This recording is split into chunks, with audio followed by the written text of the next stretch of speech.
From the Glass Bowl at the University of Toledo, another year kicks off for Toledo Thunder semi-pro football, one of the top semi-pro football teams in the nation for the past several years. BCSN HD brought to you by Dave White Chevrolet. The place to go is Alexis and Monroe. Dave White Chevrolet.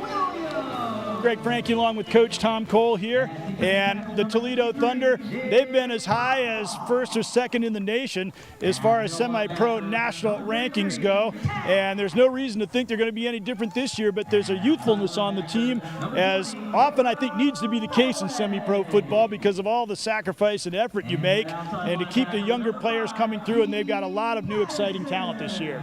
Greg, you're spot on. It's 90 plus. We're playing football on BCSN. How good is that? 40% of the kids, there's always turnover in semi-pro football. They got 40% of the kids are new to the organization, but we talked to both coaches, Brad Fields and Jamie Young, and they think that's a good thing. New ideas, new energy. They're very upbeat on this team. They think it could be the best team they've had thus far. And the fact that they went 24-2 in the last 2 years, and they're saying this team could be the best team, we could be in for a real show today. Yeah, and they're very hungry and very enthusiastic, and that goes a long way in semi-professional football. Three of the players that fit this description we've been talking about, we're going to see quarterbacking today as they're still looking for who's going to be the #1 quarterback during the season. We'll see three gentlemen, Deshaun Darden, Andy Stone, and Trey Brown, and they're all talented. They're all a diverse set of quarterbacks. Well, Deshaun Darden is going to start. He's a Scott High School BCSN star. He's mobile, had a good arm, not a great arm, good enough to get it done, but his forte is that he's very athletic, he moves around real well, and he's good at reading the defense.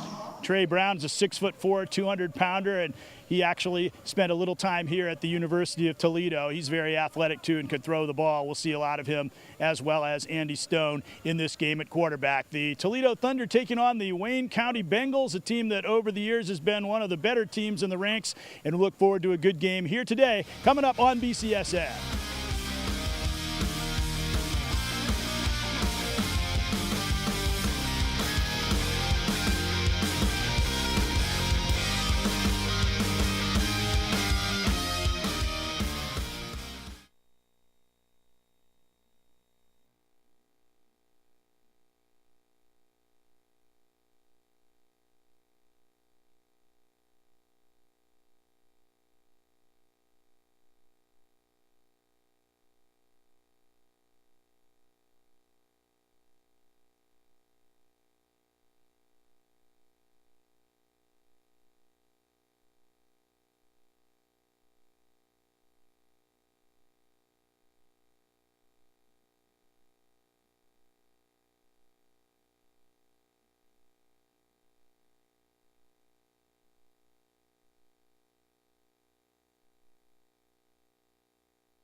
Hens in action this week, live with BCSN.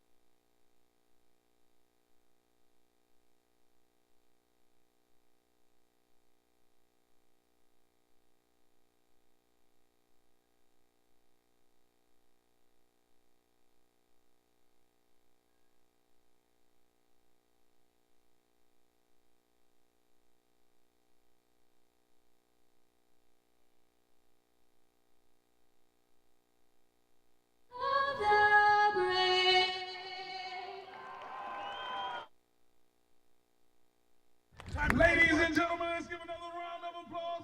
Henderson.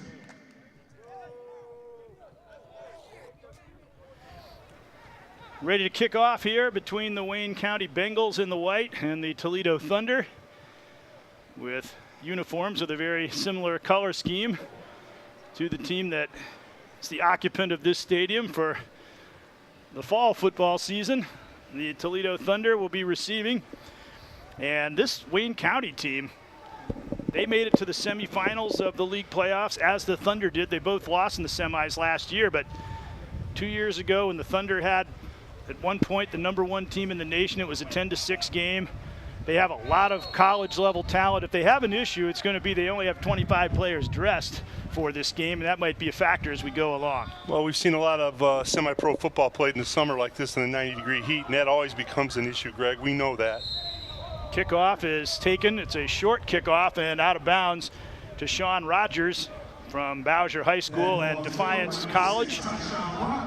Runs out of bounds at the 43-yard line, and that is where the Toledo Thunder will take off, take over. Last year they had a couple of outstanding quarterbacks in Justin Chandler and DJ Tucker, but Justin not able to play due to his work schedule this year, and DJ has moved along, former outstanding Rogers quarterback. So that's what we were talking about. There's a lot of turnover at this level of football, but that's good because it represents opportunities for new players, and we're going to see a lot of them here today. There's one of them, Brendan Zeiler, #2. It's going out wide as they go 3 receivers to the left, but we're going to see a lot of players for the first time in this Thunder program. They're going to contribute quite a bit, I believe. Well, the offense isn't going to change. It's the same offense. It's spread out of the gun and multiple wides, and they're going to run it about 60-40, run it 60% to 40 in the pass.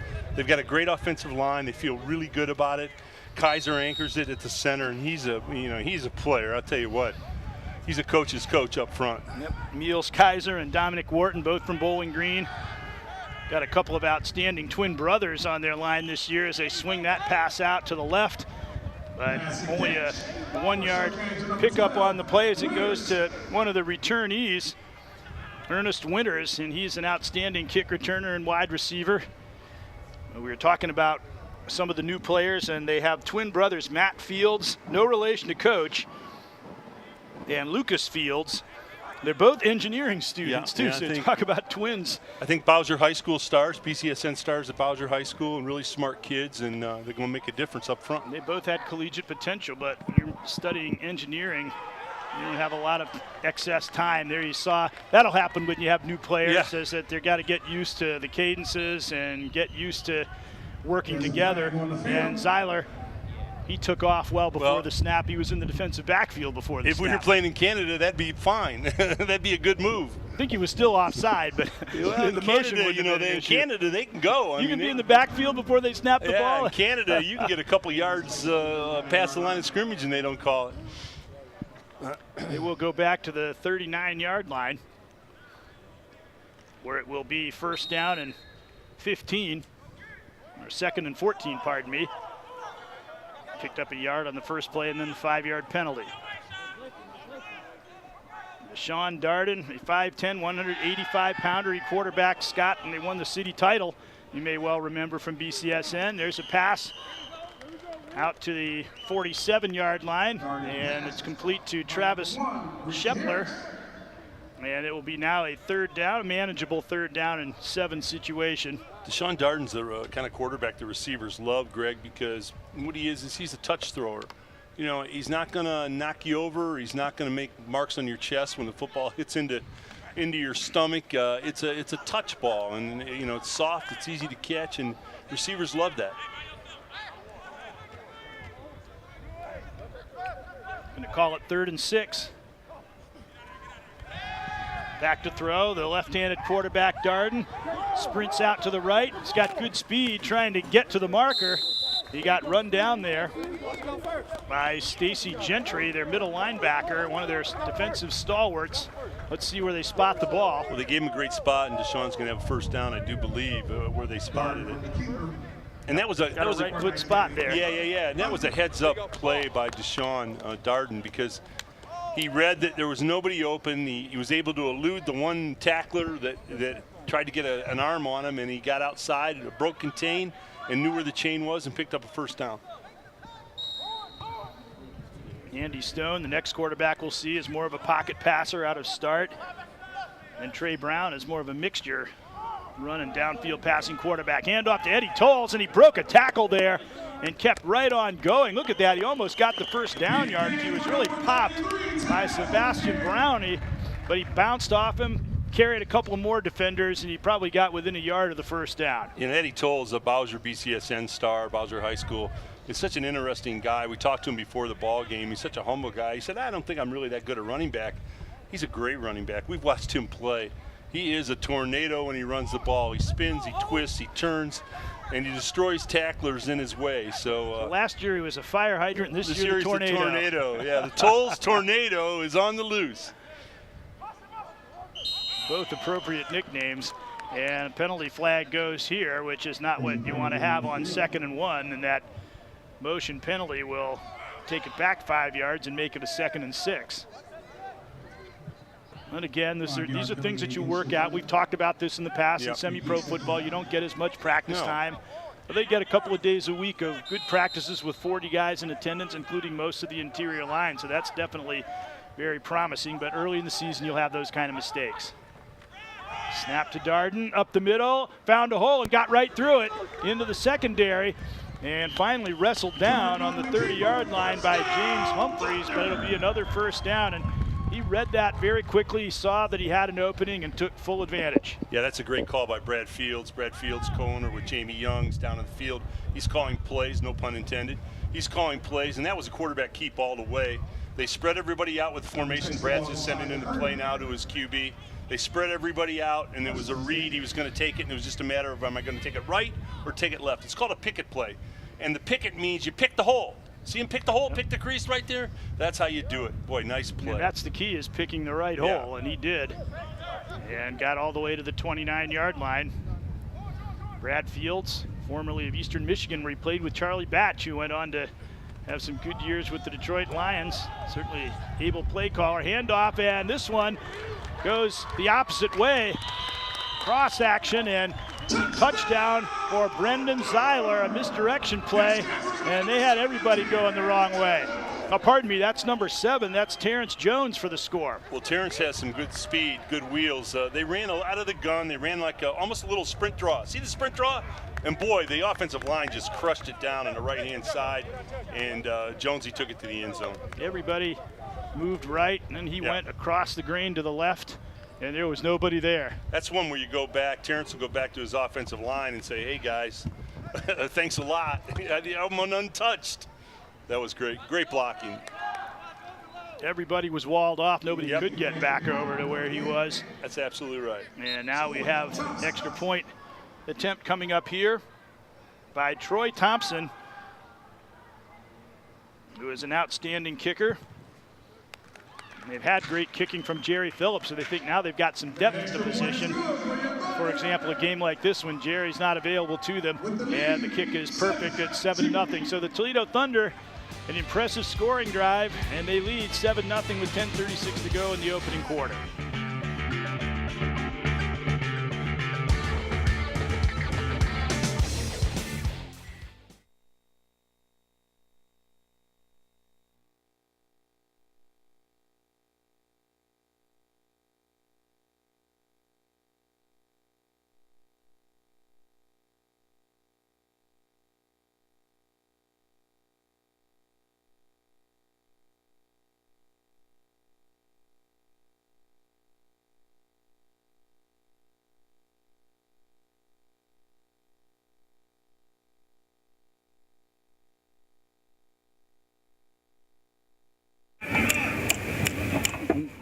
He got you. He got you. I just turned this up.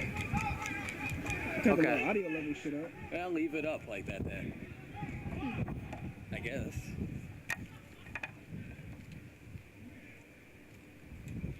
All right, you're up. Yeah. Why not? All right, Thunder fans, let's let them feel the boom. Kicking for your Thunder, number 38, Troy Thompson. 10:36 to go, first quarter. Toledo up 7-0. Oh, you look so And ready, Troy Thompson will kick this ball off. bro. You look so ready. You just like. And we'll get our first look at the Thunder defensive unit here. And that ball is fielded at the 15. The good head of steam for A.J. Brown, and he made a return out to the 37, so good field position here for the Wayne County Bengals out of the Detroit area. Well, we're going to get a first look at the Thunder defense, which we've seen the last couple of years has been very solid. Guys line up right, they play the system, they know what they're doing, they're well coached. But you're going to get a look at a good offensive play.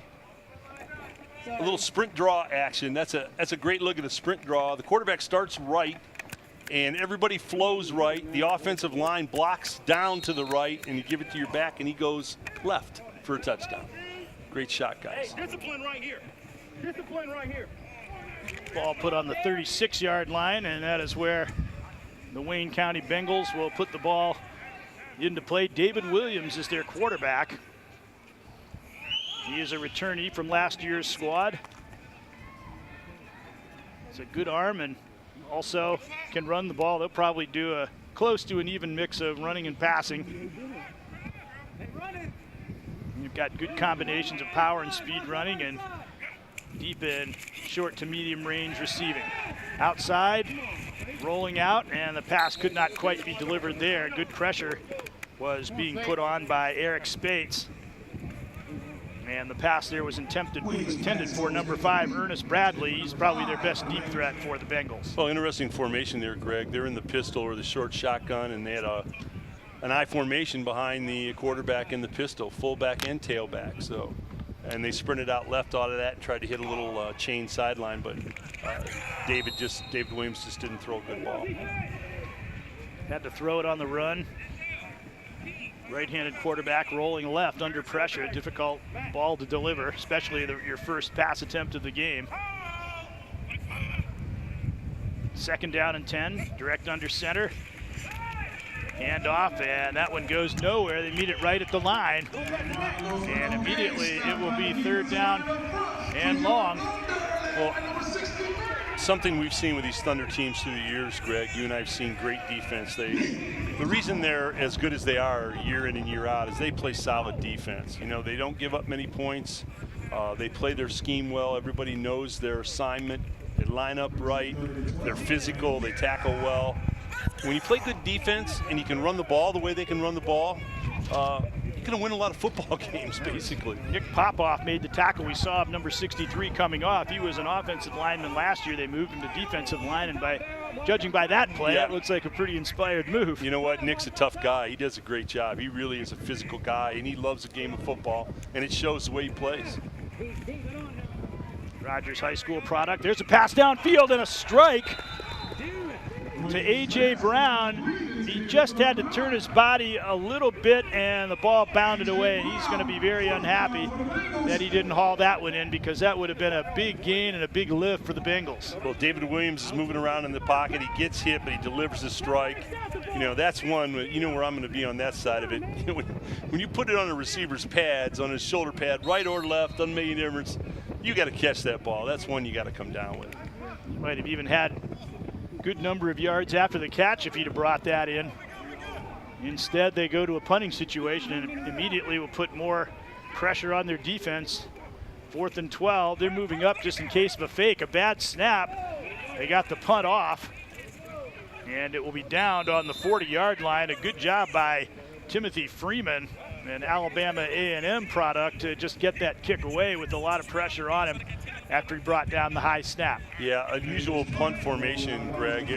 He wasn't even back hardly 10 yards. You got to be back at least 13 I think that's why everybody thought it might have been a fake. They had a couple of wide outs, the defenders came up. Well, you know, we see a lot of semi-pro teams do that, and the reason they do it is they don't have a long snapper that can get it back, 13 yards. This was, he got it back 10 and it kind of floated back. So, if the Thunder wants to get the punt today, it looks like they could come get it a couple of times. Well, the one positive thing you can say for Wayne County is that they established they can at least throw the ball down the field and have somewhat of a threat, even though that ball was dropped. Now their defense has to rise to the occasion, and they stopped the first play at the line of scrimmage. And of course, in that first series, at one point, they had them in a 2nd and 14 situation. That's why you can see why I thought that was number 2 when it carried into the end zone. He's got that belt there and made it look like there was a base to that number, but that was number 7 Terrence Jones, who went in for the touchdown. That time they stopped him after little to no gain.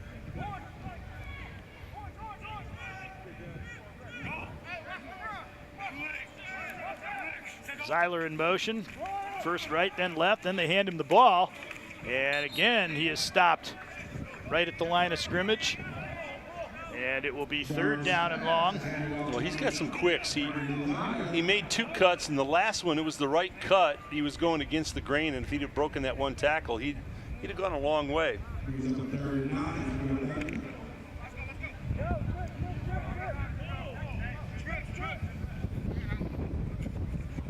This Bengal team, they look athletic. They look like they do have half their lineup played college football, so they have the athletes. It's a question of whether they have the manpower. There's a pass flared out to the left. Trying to create some running room was Mike White, the St. John's Titan product, but he got boxed in. Short gain and a big defensive stand by the Wayne County Bengals. We've seen Mike White play a number of times. He's a very athletic receiver, and he's a guy that you get him the ball in space and he can make things happen. Got very good hands too. He can catch the ball in traffic, we've seen. But a punting situation. And we see Sean Ford from Springfield High School. He's their 3rd place kicker as well. If they need to press him into that type of duty. You mentioned about the long snap. There was a good one. And a good lofting kick. Bounded the other way. For a moment, it looked like Michael Gibbs-Reeder, who at one point had a CFL tryout, had a chance to maybe run onto the ball and get a good recovery, but it bounced past him, and it was downed on the 29. So we'll see what the Wayne County Bengals can do, but at least that had to be a lift for their team to get that defensive stop. And the way things are now, they basically have a defensive unit and an offensive unit, and they need to try to give that defense a little bit of a breather here between series. Yeah, well, you have limited numbers and it's hot. The only saving grace really is the sun's not out. It's kind of a cloud cover There's here. a wind too. And there's a little bit of a breeze, so that helps a little bit. But boy, when you're going both ways and it's 90 degrees, and that turf is beautiful turf here at UT, but it's, 10, 15 degrees hotter than the actual temperature. So that wears on you. I'll tell you where it shows up. Shows up in the end of the 3rd quarter is where it really shows up. That's why they need to really try to keep it a game until then. A big hit. Ed Kennard got into the backfield and really racked up Cheyenne Brown Jr., who was their power back, but he didn't have a chance to get going at all there. In fact, a 5-yard loss. Well, Eddie was just knocked him back on his heels. He's a runaway truck there. The brakes were cut and brake fluid was leaking from Eddie. He was all over him. They have not been able to establish anything on the ground as yet. They did have that one pass downfield that was almost a 1st down and a lot more. And then they had the rollout where they had an open receiver but couldn't deliver the ball. They've shown a little bit more propensity to move the ball through the air so far, even though they have yet to complete one. They go with the I formation here on 2nd and 15. And a quick hitter right up the middle. That's probably their best productivity on the ground all game long so far, but still it goes for only a minimal gain. And that ball was still trying to pick up the man that they handed that ball to. Ryan Douglas Reed on the tackle. Yeah, they were illegal procedure. They weren't on the same page. Some guys went a little bit earlier, some went a little bit later. They weren't on the same page for the snap count. It's Denzel Williams that got the ball, Albion product, and I guess Denzel W is not a bad moniker to have. Well, if you're going to have a name, Denzel is not bad. If you're going to have a name Denzel, it might as well have the last initial W. Absolutely. 3rd down and 12. See what they can come up with in the passing situation this time. Fake handoff. Williams is going to run the ball, but nothing there. as they string that play out, stop it for no gain, and it is going to be another 3 and out for the Wayne County Bengals. Bengals look a little discombobulated on offense. It's not a smooth-looking operation here. And what the Thunder does to teams is they make them one-dimensional. They take the run away where they can't run on them. They're very physical. The Thunder's very physical up front. You usually don't run the football on them, and then they make you one-dimensional. They know you're going to throw, and they tee off on you in the passing game. So it's much easier to beat a team when you make them one-dimensional. That's why I think that drop ball was a very key play, detrimental to the Wayne County Bengals, because it would have given them a chance to extend an offensive drive, give them some confidence. There you see a bloop snap again. This time he won't get it off. 4 men were bearing down on him. Kennard picked the ball up at the 28 and to the 25 before he gets thrown backwards. And you mentioned it, that they had trouble with the long snap last time. This time it really came back to bite them. Yeah, you know, if you can't long snap the ball for the punt, it's going to be a long, long day for you, pun intended. Almost you're better off going for it on 4th down. They're only back 10 yards, which is way too short, and then it kind of floats back like a lollipop. They're going to be able to block that every time if they don't get a better snap on it. And who's it, Kennard who picked it up? That's a heads-up play. I don't need no water. I need some liquor. Ed Kennard, like Terrence Jones, or I should say like Tashawn Rogers, a Defiance College product. Kennard played his high school ball at Waite. 1st and 10 from the 25. Great field position here to try to consolidate this lead. Hand off to Tolles, and he goes banging up the middle for 3 yards. And he's the kind of guy, too, he said how by the 4th quarter the fatigue can set in. He's the kind of guy who will really make the fatigue set in, because he'll just keep coming at you and you'll stop him, but after a while it takes its toll. Yeah, it takes its toll, no pun intended. Yeah. The bell tolls for whom? Eddie Tolles is a tornado the way he runs. I mean, he's all arms and legs and low to the ground and good leverage, and you tackle him and he puts a hit on you and you get tired after a while. You get tired of tackling him. 2nd and 5, delayed handoff. This time they get him, though, in the backfield immediately. And the pressure was put on by Mario Clark, who played at Lakeland College in Wisconsin, one of their top offensive and defensive linemen. Well, the best way to stop a good running back is you get them before they get going. And Eddie Tolles, 33, get a look at him right now in the huddle. He didn't have a chance to get going. There was penetration. By the time he got handed the football, he had people into his legs. So that's how you handle a good running back. Big play here at 3rd and 9. You never know. At this point in the field, they might go for it on 4th down as well. In fact, very likely they would. See what can come up with here, but again, good pressure. And the stop was made by Sebastian Brownie as he got Deshaun Darden before he could escape the pocket. Well, that was the same play that Deshaun ran previously. This is a quarterback picket play. It's quarterback keep all the way. He wasn't going to throw the ball. He drops back, the receivers run everybody off, and then he picks the slot to run. But credit the Bengals, this time they covered it. They are going to go for it on 4th down. There'd be no point in punting or probably out of field goal range. So it really makes sense to go for this, even though it's 4th and 10. And a big play here for both teams late in the 1st quarter. Darden back to pass. He's got an open receiver, but Brownie made another big defensive play. Knocked it down. Had that ball gotten through and been caught by Ricky Harris, he might have taken it to the house. Well, Deshaun Darden just needed to get a little bit of course, you got to credit. The defender got up and got altitude. He needed to get it over the top, just a touch. Another half foot on that ball over the top, and he's got a big play. He appeared to be well open. But a big defensive play by the Bengals, and their defense looks like they're going to be stubborn. Well, we've seen this scenario play out before, Greg, in these semi-pro games when it's 90, and they play tough. They play tough defensively for the first half, and then the 3rd quarter, the team with less numbers, the 22 roster group, it takes it out of them in the 2nd half. There's Andy Stone, number 4. We saw him warming up. He'll probably be ready to come into the game shortly.